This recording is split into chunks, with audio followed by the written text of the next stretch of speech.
96.3 WHUR. Nikki Strong in for Tracina Gray today. And as promised, I'm on the line with one of my favorite artists, Miss Erykah Badu. Hey, Erykah. How are you? I'm exquisite. How are you? I would say I'm exquisite as well. I have no complaints. No reason not to be happy. Okay, and I just have to say there are a couple of things that I really do appreciate about you.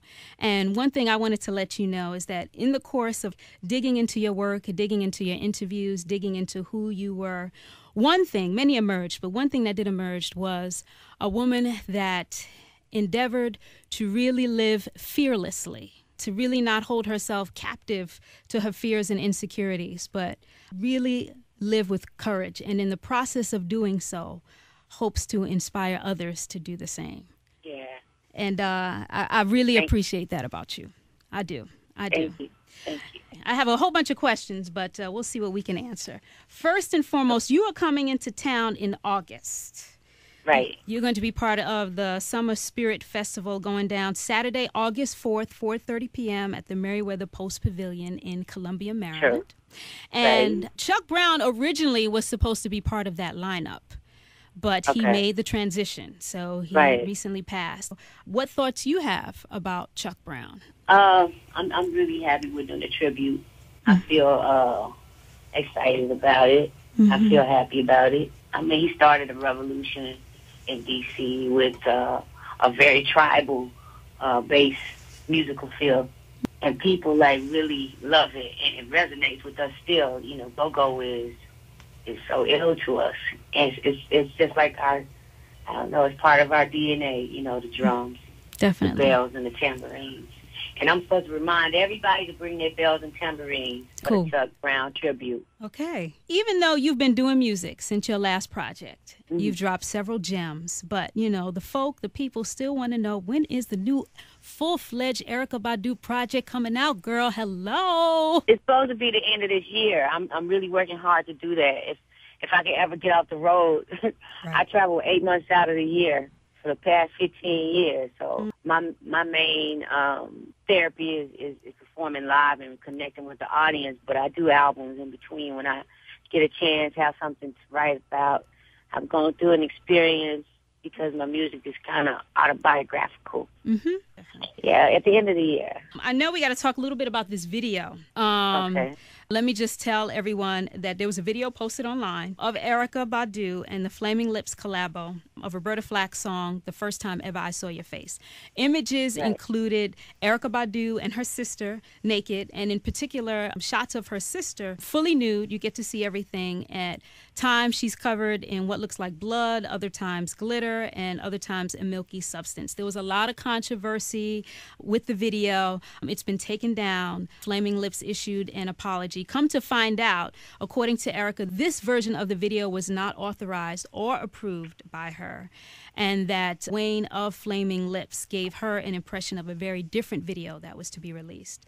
And you can read Erykah's total statement on her website, erykah-badu.com. With that all being said, if you saw this video, let's say you didn't do this video at all. Let's say you had nothing to do with this video, and you saw the video as is with, let's say, 2 other black women. What are the images in the video that were disturbing to you, and why? Oh, really, the video wasn't that disturbing to me, you know, because I'm an artist, and I understand, you know, life and art and people's expressions and people's opinions and people's theories and tastes. Right. So, you know, art is relative. It's not about the art of the video. It's more about the integrity of 2 artists working together and being honest. That's what it's about. And I have a great relationship with Flaming Lips. We share, you know, artistic integrity. However, I did the video under the auspices that there would be an edit that looked psychedelic, lava lampish, and groovy. But this was not what that was. There was no editing or it was full frontal nudity. And, you know, I've done a lot of new things in photographs and magazines and my own videos and those kinds of things. However, you have to trust the director. And you know, in this case, I was a guest on the song. So you have to trust, you know, the people with your images. Sure. Because it's part of it. And part of that trust, how you secure the trust is that you have a contract, a document that says that they cannot do a certain amount of things with the images. Mm-hmm. But it was violated. It's all in the statement.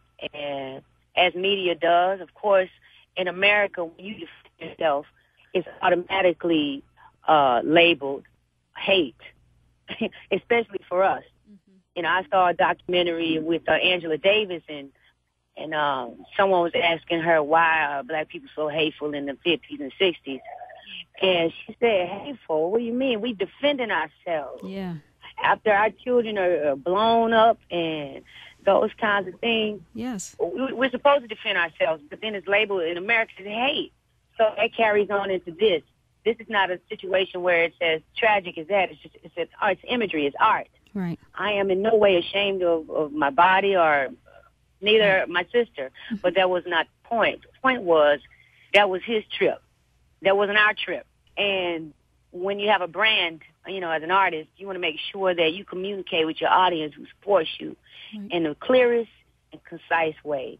And that's the reason why I wrote the letter, because he publicly posted photos that were unauthorized and video that was unauthorized.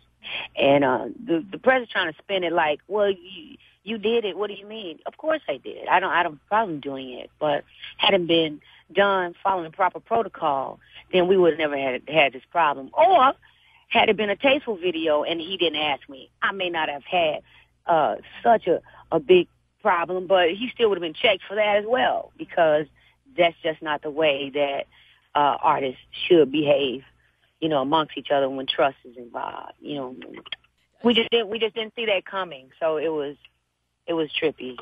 I can imagine. Are you taking any legal action or no? Well, I'm done publicly talking about it. Right. Okay. Anything else that's done is going to be between me and Wayne. Cool. And I had to do it that way because that's the way he did it. That's his brand, the Flaming Lips. Right. And he's looking out for that. Right. And we are looking out for ours. Right. So that's the way it goes. There is one thing that you said in your statement, and I would just like for you to explain it a little bit. You put, as a director, I'm unimpressed. As a sociologist, I understand your type. What do you mean when you said your type?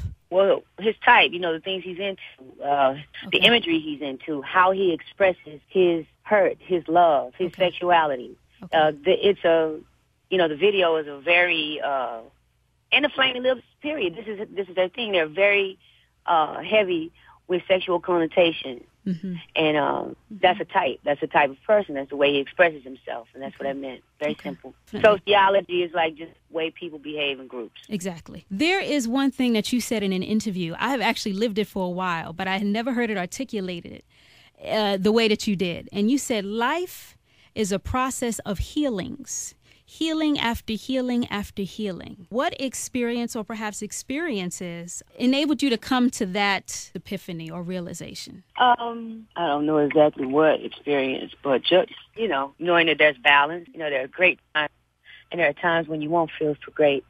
And it's going to continue to happen because that's the balance of life, And we have to continue to heal and heal from those things. Explain, what is a doula? And why did you become one? A doula is an ancient art form. A doula assists a mother in labor. She also assists her family. She is the welcoming committee for new babies coming into the world. She also sits at the bed of people at hospices who are going into the next phase of life, into the next phase of wherever they're going, and she sits with them and makes sure that they're at peace. A doula is the conductor of peace during a birthing ceremony or during a person's death. She ushers in life and helps life to cross over. Do you still homeschool? I do. How do you do that and you're on tour? I was always fascinated by that. My family helps me a lot, my family and extended family. I wanted to make sure that my children were first and foremost in my life, so I made my home office and my home school and healing facility, everything, so that they can learn with me and I can learn from them, and we can do this together. We grow together. You said your daughter is like a mini you. So what is it that you see in her that is a reflection of you? She has a lot of passion inside of her, and a lot of creativity inside of her. And looking at her, it's hard to figure out how is she going to get all that out, because she has so much to express. And it reminds me of me when I was her age. I just had a lot to express, but didn't have the words.